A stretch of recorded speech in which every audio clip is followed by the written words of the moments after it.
Hey, what's up, everybody? Welcome back to another Punishing Gray Raven reaction. It's been a hot minute, but we have Among the Wolves. This is like a 10-day-old song, probably one of the fastest turnarounds I've ever gotten to a song from PGR, but a lot of comments recently have been pointing towards this one, and I'm like, it's been probably 2 weeks or so, if not more, since I've gotten to a PGR song, so why not just jump back into it with this one? So here we are, and let's go.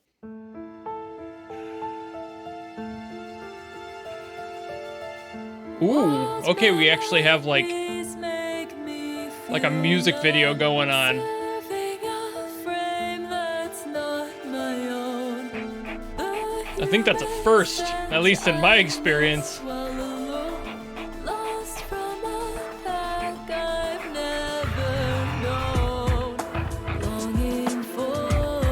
Okay. All right.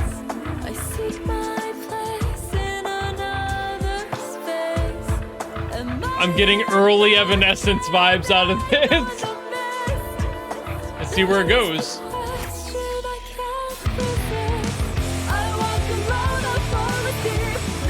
Ooh, okay, yeah.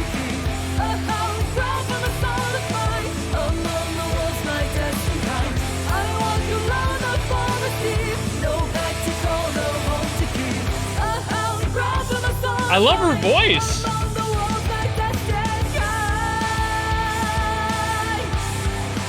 Yeah, she's got great tonality.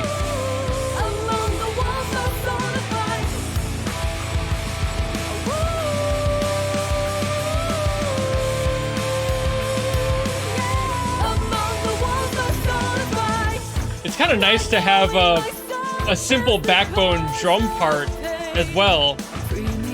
No real frills, no fills taking over a bunch of space. It's just straightforward. Very 2000s rock. I love that.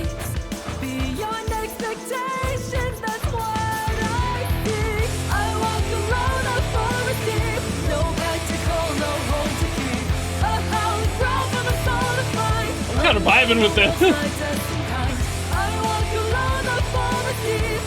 This is like exactly the sound I'd expect out of like an opening band for Evanescence or like Ginger.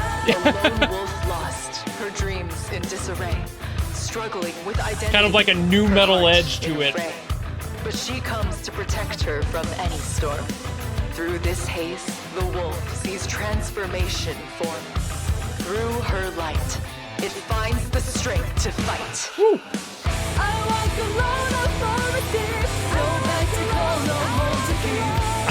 I'm just rocking out more than anything. I'm just sitting here. I'm not talking as much as I think I usually do.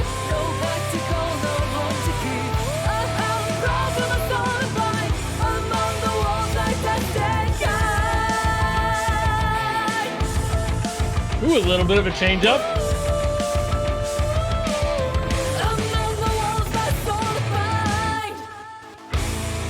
Oh yeah. Oh man. That brings me back to so many of my edgy days.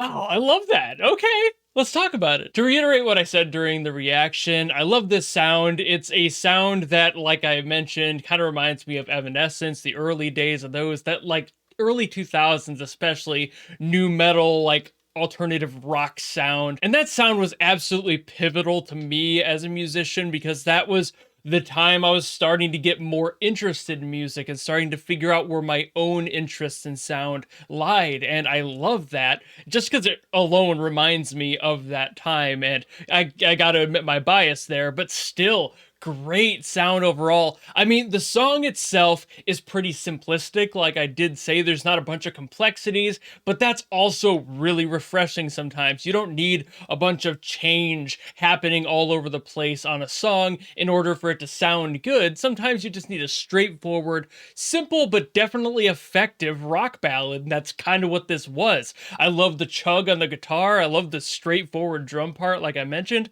and the vocalist, apparently a singer called called Ying. She is amazing. I looked at her YouTube channel, and apparently she's like a fan musician that was just hired by the team working on this song, and now she's on this song, which I love it when companies and studios do that, where they hire talent from communities and allow them to share that love and that excitement with the actual fans. There's just such a mutual respect that I feel off of that. Like, the fans love it when they see somebody that they recognize, and of course the studios love to utilize people like that because it's a helpful image as well, having somebody who's already well known or otherwise revered assisting a new piece. That just shows a good synergy between the two worlds that they're trying to bridge here. And Ying, like I said at the beginning, kind of has like the perfect voice for this type of song. She has that body to it, but just enough of that kick-ass badass edge, just enough of that vocal fry in her voice that she's able to turn that on and off at will and add some of that extra grit that's really required for this genre, and it just sounds fantastic. And up at the top, as high as she was going in the song, which I'm sure isn't as high as she can go, it still sounded very whole and good in general, where a lot of people will like thin out as they get higher. This kept in her range, and it made the song so much better as a result. The backing vocals as well, just those vocalizations happening underneath, especially the chorus, and then that one little spot at the end where it had like an additional line, those were all so well blended. I didn't feel, honestly, the first time I missed them because they felt so natural. They almost sat in with the rest of the instrumental, and I didn't even notice that it was a singer at first, and then it hit me when I heard it the second time around. I'm like, oh! So yeah, it's just, this is a great blend of this genre and just that relationship between the producers and the fans, and I love that they are able to do that, and I love that they support that sort of thing. If I were to put this next to a song, in my opinion, I would put it next to Evanescence's like Going Under as far as like the sound is. But I think that's about all I gotta say here, so I'll end it before I start yapping even more. Thank you all so very much for watching. If you enjoyed this video and you want me to get to more PGR stuff,